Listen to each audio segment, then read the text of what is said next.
Սելենա Գոմեզ, Ջասթին Բիբեր, Հեյլի Բիբեր։ Այս երյակը իր ուրույն տեղն է գրավում թե շոու բիզնեսում և թե առհասարակ բիզնեսում։ Նրանց մասին խոսում ենք ամեն ամիս, քանի որ առիթներ միշտ գոնե մեկը տալիս է։ Իսկ երբ որ հայտնվում է այս երյակից մեկը, հետևաբար պետք է անդրադառնանք նաև մյուսներին, քանի որ բոլորը իրար հետ կապված են։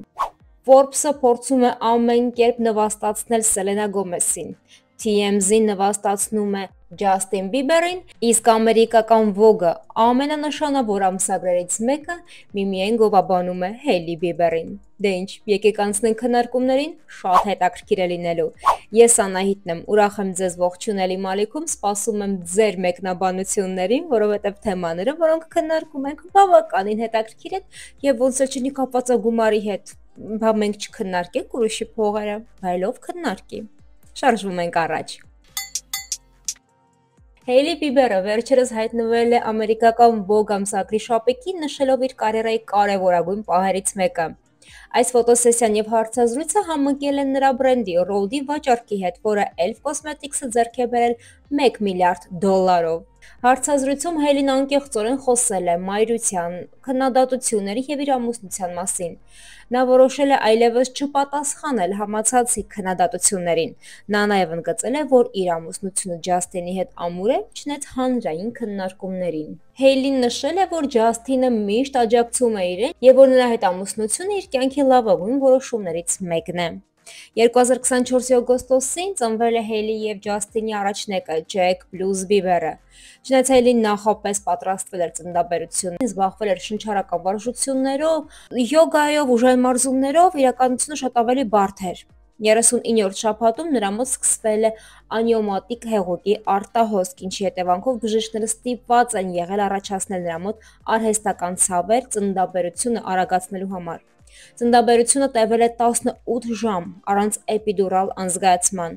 Հեյլին սա նկարագրել է որպես ամենադժվար պահը, որը երբևէ եղել է նրա հետ։ Ծննդաբերությունից հետո Հեյլին բախվել է լուրջ բարդության, հետծննդյան արյունահոսության, որը կարող էր վտանգավոր լինել նրա կյանքի համար։ Նա նշել է, որ շատ ուժեղ արյունահոսություն է ունեցել, ինչը ստիպել է բժիշկներին անհապաղ միջամտել։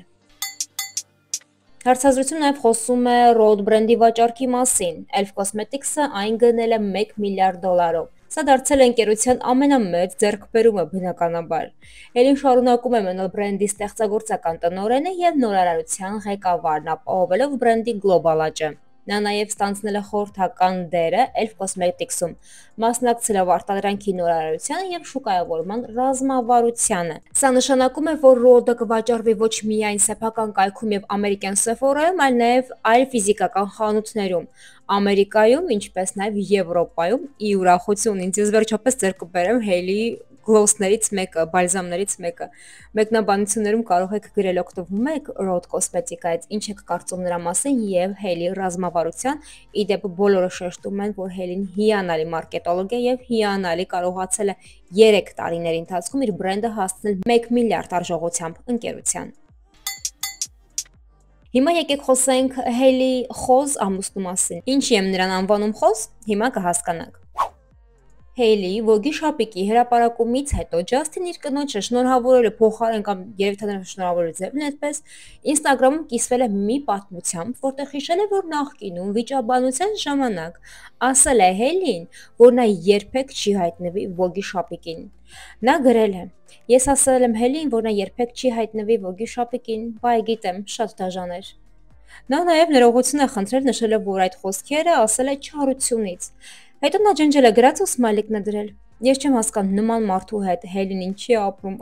ախր նա աբյուզեր է։ Սիրուն սիմպաթիչնի աղջիկ ես, ինչ ես ընկել ես հետևից։ Ես չեմ ուզում վիավորել, չէ՞ արդեն վիավորեցի Ջասթինին, կարող է նրա երկրպագուները վիավորվեն, Ջասթին դժվար ինձ լսի, բայց ամեն դեպքում սա ոչ ադեկվատ պահվածք եւ ոչ մի կին արժանի չէ նման տղամարդու իր կողքին։ Ջասթինին, ինչպես նաեւ Քանյե Ուեսթին անհրաժեշտ է հոգեբանի օգնություն կամ հոգեբույժի։ Իսկ հիմա Ջասթինի մասին, ինչքան էլ չեմ սիրում նրան, չեմ սիրում նրա մասին անդրադառնալ, բայց դա պետք է։ Ջասթինի կինը դառնում է միլիարդատեր, իսկ ամուսինը աղքատ։ Վերջին ամիսներին շրջանառվում են լուրեր Ջասթին Բիբերի ֆինանսական խնդիրների եւ հնարավոր սնանկացման վերաբերյալ։ TMZ-ն վավերագրական ֆիլմեր է հրապարակել նրա ֆինանսական դժվարությունների մասին։ Ահա մի քանի պատճառ, թե ինչու է Ջաստինը հայտնվել նման իրավիճակում։ 2022 թվականին Բիբերը չեղարկել է իր Justice համաշխարհային շրջագայությունն առողջական խնդիրների պատճառով, ինչը հանգեցրել է մոտ $90 միլիոն եկամուտ կորստի։ Բացի այդ, նա պարտավորվել է վերադարձնել $24 միլիոն AAG պրոմոութերական ընկերությանը, ինչը նա կարողացել անել միայն նախկին մենեջեր Սկութեր Բրաունից վերցրած վարկի միջոցով։ Բիբերը պարտք է մնացել Սկութեր Բրաունին մոտ $8.8 միլիոն, ինչը իրականացվել է այս կազմակերպության աուդիտի արդյունքում։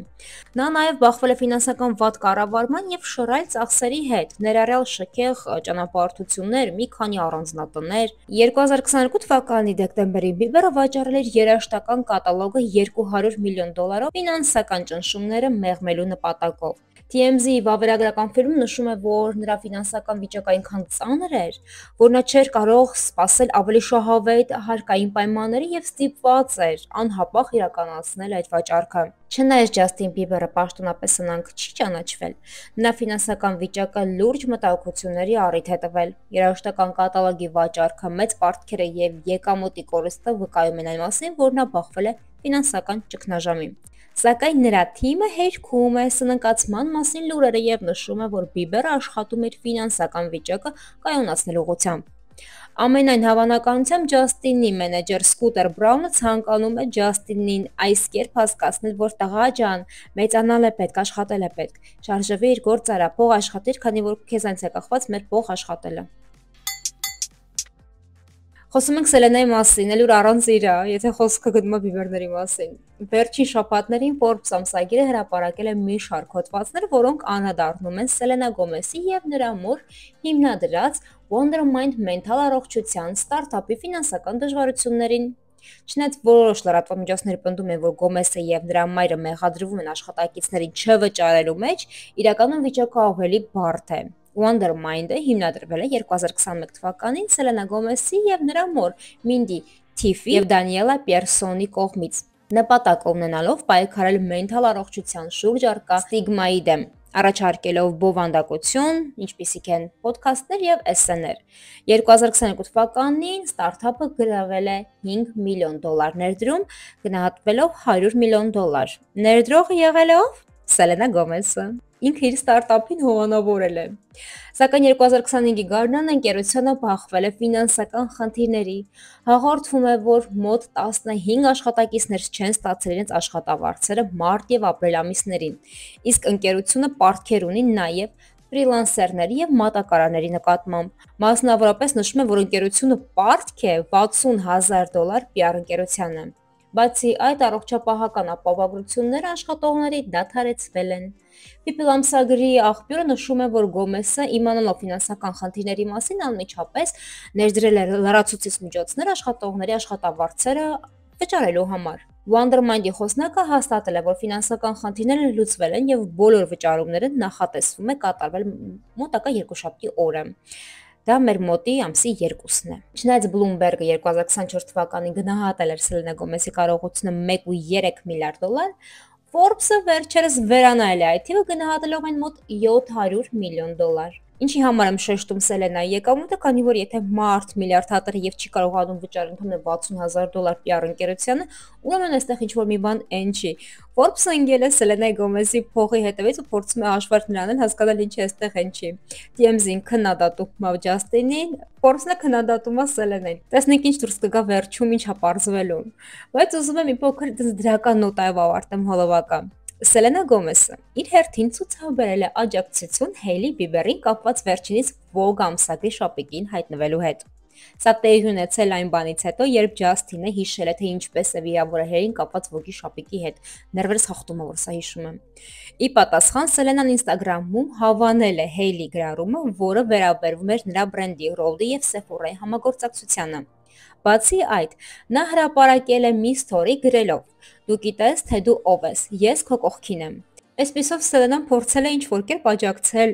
Հեյլիին։ Ինսայդերներն ասում են, որ Սելենան անձնական հաղորդագրություն է գրել Հեյլին Instagram-ի միջոցով, երբ որ Հեյլին բացել է նամակը եւ տեսել է, շատ է զարմացել եւ մի պահ ապշել է։ Այնուհետև բնականաբար պատասխանել է Սելենային։ Սա խոսում է այն մասին, որ Սելենան լավ հասկանում է, թե ինչ տխմարի հետ է ապրում Հեյլին եւ ինչ վատ բաներ է անում Ջաստինը Հեյլիի հետ եւ որ Հեյլին նրան արժանի չի։ Էլ ով, եթե ոչ Սելենան կիմանա, թե ով է Ջաստին Բիբերը։ Դե ինչ շնորհակալ եմ հոլովակը մինչև վերջ դիտելու համար, ես հուսում եմ, որ ինձ չեք քննադատի մեկնաբանությունների բաժնում, քանի որ ես իմ տեսակետն եմ արտահայտում, ես չեմ հասկանում Հելին ինչի ապրում այդ աբյուզերի հետ, ես չեմ հասկանում Բիբերը ինչի չի գնում Ջաստին Բիբերը վերջապես առողջարան բուժվելու, նորմալ, եւ ես ոչ մի բան չեմ հասկանում Սելենայի այս միլիոնների հետ կապված խնդիրների մասին, բացարձակ ոչ մի բան։ Ժողովուրդ ջան, ձեզ էլ եմ մաղթում միլիոնների հետ կապված խնդիրներ ունենաք, միմիայն դա, թող ձեր միլիոններն այնքան շատ լինի, որ թերթերն ընկնեն մտածեն, թե ոնց մինուս անեն միլիոնները։ Էնպես որ ձեզ լավ օր եմ մաղթում, լավ մնացեք, մենք շատ շուտով կհանդիպենք։